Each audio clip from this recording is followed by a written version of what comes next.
Good morning बच्चों, एक बार फिर स्वागत है आपका। हम डिस्कस कर रहे हैं चैप्टर 3 संक्रामक रोग। इसके हमने 2 क्वेश्चन डिस्कस कर लिए थे। आज हम तीसरा और जो शॉर्ट क्वेश्चन है 3 नंबर वाले एक वो डिस्कस करेंगे। तो आज का हमारा जो प्रश्न है वो है एड्स क्या है, इसके फैलने के माध्यम, लक्षण, बचाव व उपचार का विस्तृत वर्णन कीजिए। तो इसमें हमें सबको डिस्कस करना है लक्षण, उपचार और बचाव। तो एड्स कोई और शब्द इतना भय, निराशा और खतरनाक एहसास उत्पन्न नहीं कराता है जितना कि ये। बाकी आप लोग 11th में हो चुके हैं। इस बीमारी के बारे में मेरे हिसाब से लगभग सभी को पता होगा कि एक बहुत भयानक बीमारी है। यह रोग बहुत ही घातक रोग है। पिछली शताब्दी में इसके कारण लगभग 40 मिलियन व्यक्तियों की मौत हो गई थी।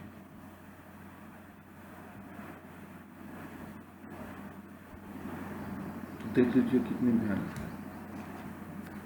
एड्स का प्रथम जो केस मिला था वो था लांस एल्जियस नामक व्यक्ति था, जो न्यूयॉर्क में 1981 में मिली थी। आज भी विश्व में प्रतिदिन 16,000 व्यक्ति इसके शिकार हो रहे हैं।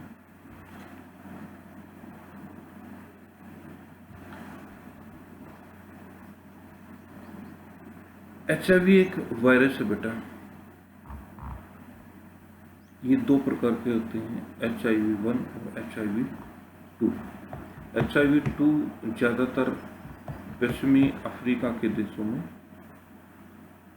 पाया जाता है, यानी वहाँ ज़्यादा फैलता है।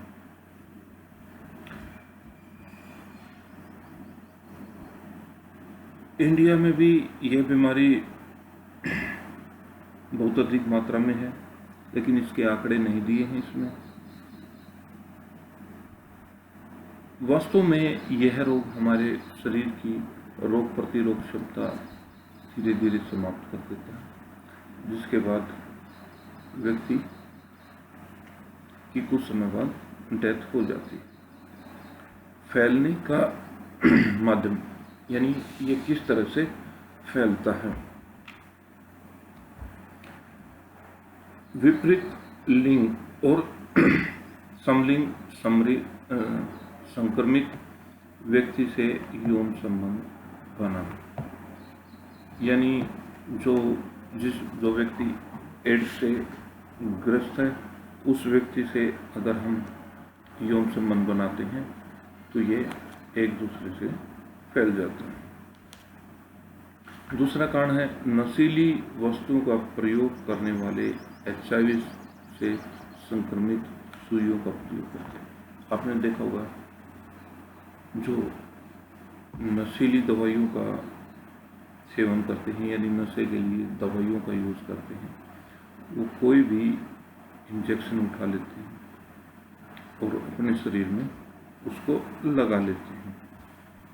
तो ये नहीं देखते कि वो जो सिरिंज है या सुई है वो कैसी है। तो अगर वो किसी ऐसे व्यक्ति जो संक्रमित है उसने लगा रखी होगी और उसने नशीली जो दवाइयों का सेवन करता है और उसने फिर अपने शरीर में लगा ली होगी, तो इस माध्यम से भी वो फैलता है। रक्त के प्रत्यारोपण से, यानी अगर हम ब्लड डोनेट करते हैं, अगर किसी को ज़रूरत है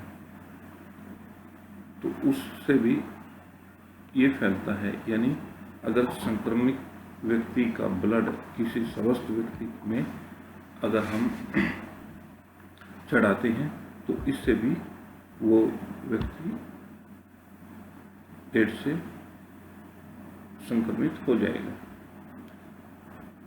और फिर ब्लेड सिरिंजों का प्रयोग करना, यानी जैसे हम ब्लेड का यूज़ करते हैं, अगर वो किसी संक्रमित व्यक्ति को यूज़ हुआ है और वही ब्लेड फिर कोई स्वस्थ व्यक्ति यूज़ करता है तो इससे भी फैलता है। फिर है HIV से संक्रमित जो माता होती है वो अपने बच्चे को अगर गर्भ अवस्था के बाद दूध पिलाती है, अपना फीडिंग करती है, तो उस बच्चे को भी एड्स हो जाता है। तो ये फैलने के माध्यम थे। अगर किसी को एड्स हो जाए तो लक्षण क्या है? उसका शरीर का भार 10% कम हो जाता है, यानी उसका वजन धीरे धीरे कम होने लगता है और उसको निरंतर बुखार आता रहता है। और क्या होगा लक्षण? लगातार खांसी रहेगी, भूख में कमी हो जाएगी, यानी भूख लगनी कम हो जाएगी, थकावट अधिक होगी, लंबे समय तक थकावट रहेगी, श्वास भी छोटा हो जाएगा, यानी वो धीरे धीरे श्वास लेगा, एक आम स्वस्थ व्यक्ति की तरह वो सांस नहीं लेगा, उसकी सुनने की शक्ति भी कम हो जाएगी और उसके लीवर और किडनियों पर भी असर हो जाएगा, धीरे धीरे वो भी डैमेज हो जाएगी। अब हम इसके बचाव के बारे में बताएंगे कि इसका उपचार और बचाव क्या है। सामान्यतः इस बीमारी का कोई स्थायी उपचार नहीं है, लेकिन अगर जीवन भर एंटीडोज HIV की अगर हम लेते हैं तो इसके HIV का जो स्तर है उसमें कमी आती है और इस रोग से अधिक समय तक बचा जा सकता है। दूसरा है HIV/AIDS के बारे में लोगों को जागरूक करना और इसके बारे में जानकारी देना। एक से अधिक व्यक्ति के साथ यौन संबंध नहीं बनाना, सेक्स के दौरान नशीली दवाइयों का प्रयोग नहीं करना,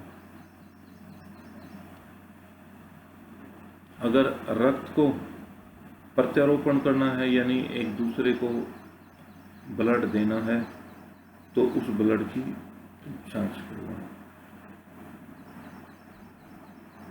HIV ग्रस्त महिला को उसके बच्चे का दूध न पिलाएं और HIV जो केस मिल जाए तो तुरंत स्वास्थ्य विभाग को इसकी जानकारी देना। तो ये बेटा हिट्स है का क्वेश्चन था, इम्पोर्टेंट है, कई बार एग्जाम में पूछा जाता है, तो हमने इसको डिस्कस किया है। अगर किसी बच्चे को प्रॉब्लम है तो पूछ सकता है। तो इसके साथ साथ जो हम 3 नंबर के क्वेश्चन हैं इसमें कुछ इम्पोर्टेंट हैं जो लॉन्ग क्वेश्चन में नहीं दे रखे थे, उनको डिस्कस करेंगे। आज करते हैं हम रेबीज क्या है, इसके लक्षण, बचाव और उपचार के बारे में बताओ। यानी रेबीज भी एक बीमारी है। रेबीज एक बहुत खतरनाक बीमारी, यह भी बड़ी खतरनाक बीमारी।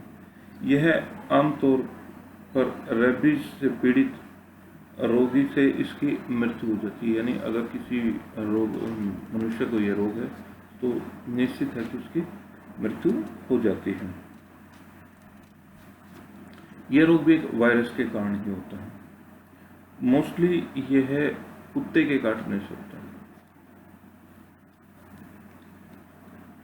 काटने के बाद 4 से 6 सप्ताह बाद रेबीज का वायरस पूर्ण रूप से विकसित हो जाता है और आदमी को अपने उसका जो शरीर में वो पूरे शरीर में इसका वायरस हो जाता है और भारतवर्ष में तो यह आम बीमारी।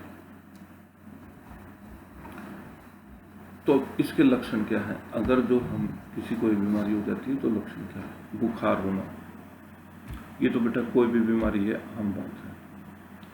कटे हुए स्थान पर दर्द होना, अगर मान लो किसी कुत्ते ने या कई बार बंदर भी काट देते हैं, बंदर के काटने से भी हो जाता है, या फिर किसी को रेबीज है और वो किसी स्वस्थ, मान लो किसी मनुष्य को ही है, अगर वो किसी स्वस्थ मनुष्य को भी काट लेता है तो स्वस्थ भी रेबीज का शिकार हो जाता है। सिर दर्द होना, जो स्थान कटा है उस पर ज्यादा दर्द होना, खाना व पानी निगलने में परेशानी होना, यानी हम खाना और पानी भी नहीं पी सकते, पानी से डर लगना, रोगी को प्यास तो लगती है परंतु वो पानी नहीं पी सकता, और रोगी को भ्रम और भ्रांति होना, यानी उसको भ्रम रहेगा कि पता नहीं क्या है, क्या होगा क्या नहीं। फिर बचाव और उपचार, तो इसके क्या बचाव और क्या उपचार किया जा सकता है। पशु के काटने से केस को स्वास्थ्य विभाग में तुरंत सूचना देनी चाहिए ताकि उसका कोई न कोई एंटीडोज लगाया जा सके। आवारा कुत्तों के साथ हमें नहीं खेलना चाहिए, ये भी एक बचाव है। जो हमारे घर में पालतू कुत्ते होते हैं उनको एंटीडोज रेबीज के इंजेक्शन होते हैं, समय समय पर वो लगवाने चाहिए। ऐसे जानवर जिस पर रेबीज का संदेह है उसे कम से कम 10 दिन तक ध्यान रखना चाहिए। यदि उसे वास्तव में रेबीज है तो उसे तुरंत मार देना चाहिए ताकि वह किसी को नुकसान ना पहुंचा सके। घाव को तुरंत बहते हुए साफ पानी में धोना चाहिए